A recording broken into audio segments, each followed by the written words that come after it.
Nomination পায় না, এই জন্য আগুন ধরায় মানুষের রাস্তাঘাটে জনজীবনকে বিপর্যস্ত করছে না তারা।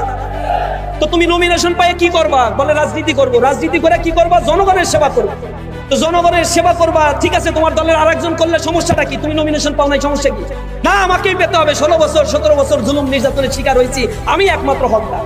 তো তুমি জুলুম নির্যাতনের শিকার হয়েছে, এখন তো আনন্দে ব্যবসা বাণিজ্য করতে পারতেছো, কেউ তো জুলুম করতেছে না। মানুষের অধিকার নষ্ট করে রাস্তাঘাটে আগুন দাও কেন?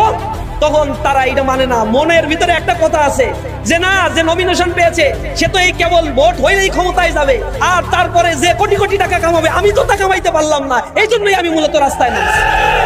এই জন্য মানুষের অধিকার নিয়ে তারা সিনেমিনি খেলা শুরু করছে। গণভোটের কথা বললে বলে হচ্ছে এখন পেঁয়াজের সংরক্ষণাগার, এটা খুব জরুরি, গণভোট করে টাকা নষ্ট করা যাবে না। তো গণভোটে কত টাকা খরচ হবে? 1000 কোটি টাকা। ওটা তো ঢাকা শহরে তারা একদিনেই লুটপাট করে, একদিনেই চাঁদাবাজি করে। 1000 শামীম ওসমান নারায়ণগঞ্জে খুব হুমকি দামকি দিত, বোরকা পরে পলাইছে, এখন তার রিপ্লেস আর এক সন্ত্রাসী হয়েছে, সেটা আবার বিএনপি করে। বাংলাদেশের সব জায়গায় এরকম সন্ত্রাসীর একটা ফ্যাক্টরিতে তারা পরিণত করেছে। কারণ ভোট চিন্তাই করতে হবে, লুটপাট করতে হবে। একদিনে গণভোট হইলে, গণভোট যদি আগে হয় তাহলে সমস্যাটা কোথায়? সমস্যাটা হইলো যে আগে গণভোট হইলে অনেক কিছু চুরি করতে পারবে না, তাহলে জনগণ ফুঁসে উঠবে। এ কারণে যা হবার একদিনেই হবে, একদিনেই সব লুটপাট করে যা হয় ক্ষমতা দখল করবে। এই চিন্তায় গণভোট আর নির্বাচন একই দিনে হইতে হবে। তারা ওই যে আপনারা দেখছেন ইউনিয়ন পরিষদের নির্বাচনের কথা বলছে, না না এটা লাগবে না, উপজেলা নির্বাচন তাও লাগবে না, শুধু লাগবে ক্ষমতায় যাওয়ার জন্য যে নির্বাচন, ওইটাই লাগবে। জনগণের ম্যান্ডেট কি আসলেই তারা পছন্দ করে? 1 বছরের ব্যবধানে আল্লাহ রাব্বুল আলামিন সেই ক্যাম্পাসগুলোতে আল্লাহর তাওহীদের কথা বলার জন্য ইসলামী ছাত্র শিবিরকে মনোনীত করেছে।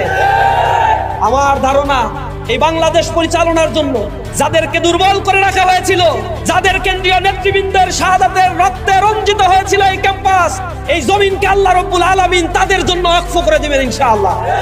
সেই সময় আমাদের জন্য এসেছে। এখন আমাদের জান প্রাণ উজাড় করে দিয়ে মানবতার কল্যাণে মানবিক একটি বাংলাদেশ গড়ে তোলার জন্য আমাদেরকে কাজ করতে হবে। শহর নগর বন্দর গ্রামে ঘাটে মানুষের অন্তরে আজ দাঁড়িপাল্লার জন্য এক বিশাল জ্বর বইছে। তারা শুধু সময়ের অপেক্ষা রয়েছে, তারা এক মানবিক মূল্যবোধ সম্পন্ন সমাজ গড়ে তোলার জন্য শুধুমাত্র রায়ের অপেক্ষা করছে।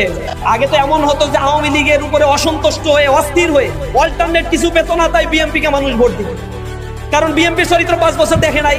আবার যখন 5 বছর বিএনপি সেই লুটপাট করছে, তার এগেইনস্টে গিয়ে আবার আওয়ামী লীগকে মানুষ ভোট দিত।